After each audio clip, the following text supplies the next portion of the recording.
But first, it's official. Australia is currently suffering under the laziest, stupidest and most inept government in our nation's history, and that is putting it mildly.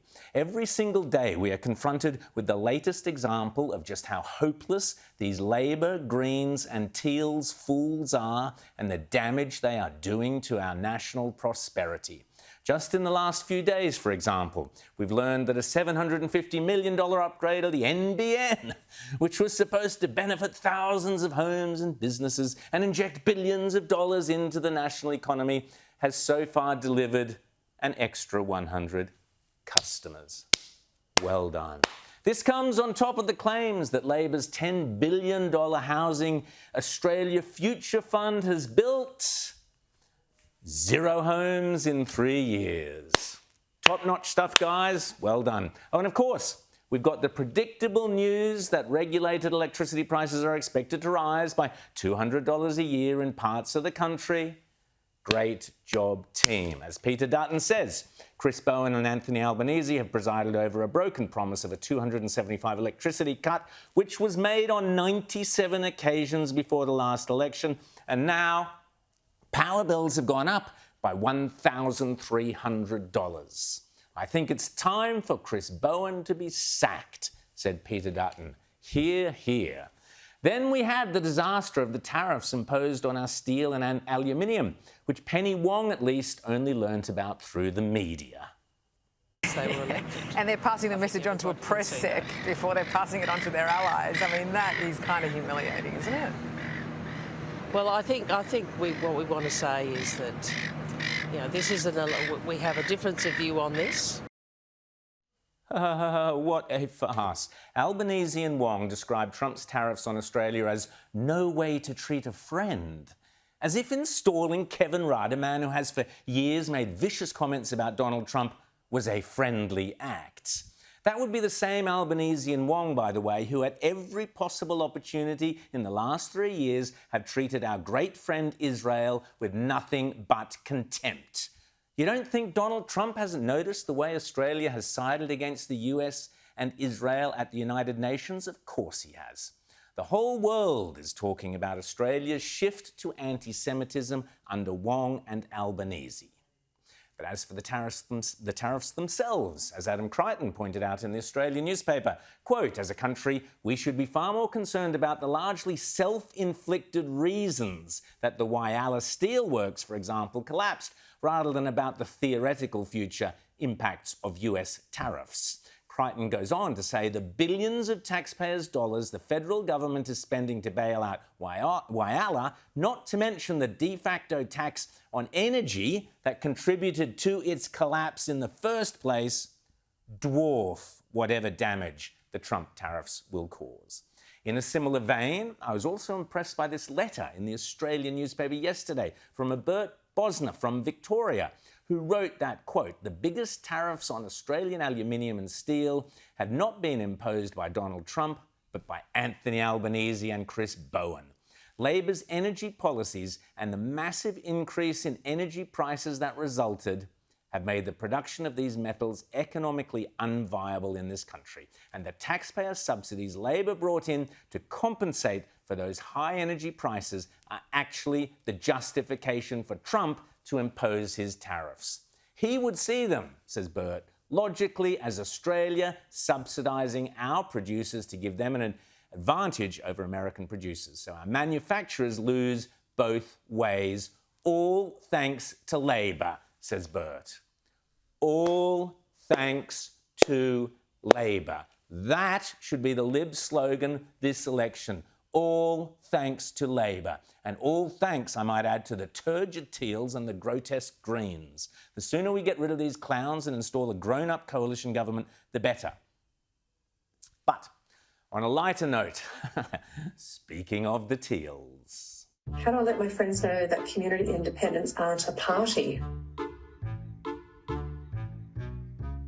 Well, we know how to party, I think. That's probably worth knowing. I think that, it's a really good question. There's a lot of misinformation out there about that. And I think that I think it's really hard, right? Because I just don't think that people understand what we're doing here. Authorised by Ahurst Liberal Canberra. Yes, that was a coalition ad, and well done. The Teals are, of course, masterminded by the unctuous Simon Holmes à Court, who even the ABC struggled to take seriously. They give administrative funding to incumbents in order to comply with the new rules, but nothing to those who are outside the system. Should people be... What was your second part of that? We are leaving Press Club there to take you live to Brisbane, where the Leader of the Opposition, Peter Dutton, is speaking. Bye, Simon. Thank goodness for that. What a farce. Imagine voting for the Teals, almost as entertaining as voting for Phil Scott, an independent in rather tealish-looking colours up in the Northern Territory. Just have a look at his supporters.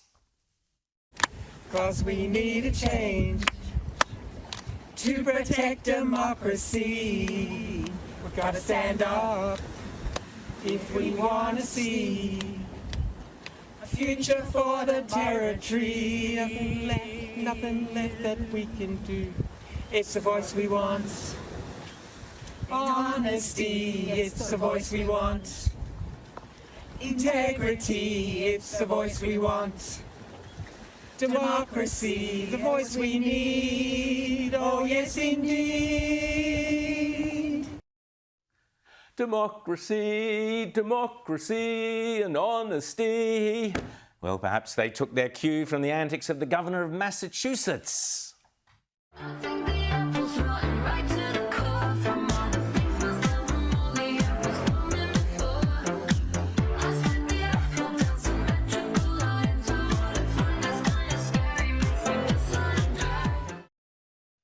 Yes, the governor is a proud lesbian who has proclaimed, "We will resist Trump because he's not a serious president."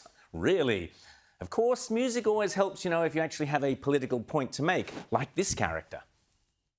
Please don't talk to me about decolonization when you still speaking in the colonizer's language. See you genocide us, then you colonize us. See you sterilize us and...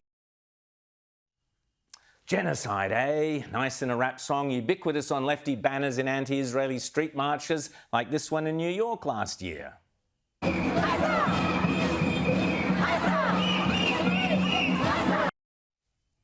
Great word, yeah, terrific. But where are all the rappers and the street protesters complaining about the real genocide currently taking place in Africa, Christians being slaughtered by Muslims, and in Syria, Christians and Alawites being rounded up and slaughtered by Muslims? A warning, this vision contains distressing content.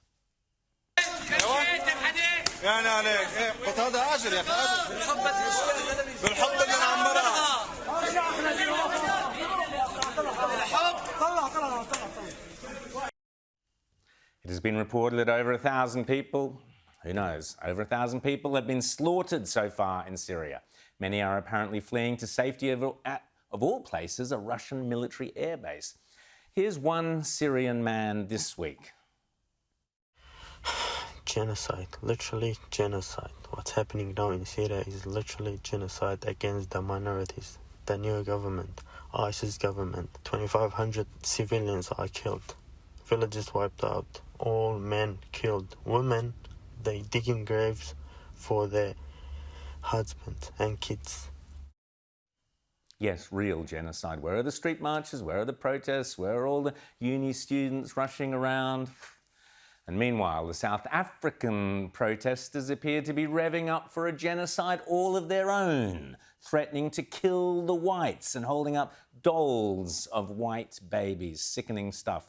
But instead of protesting that, the real genocide, the left-wing half-wits and Islamist radicals in Western universities and all over our streets protest against Israel for defending herself. What a farce.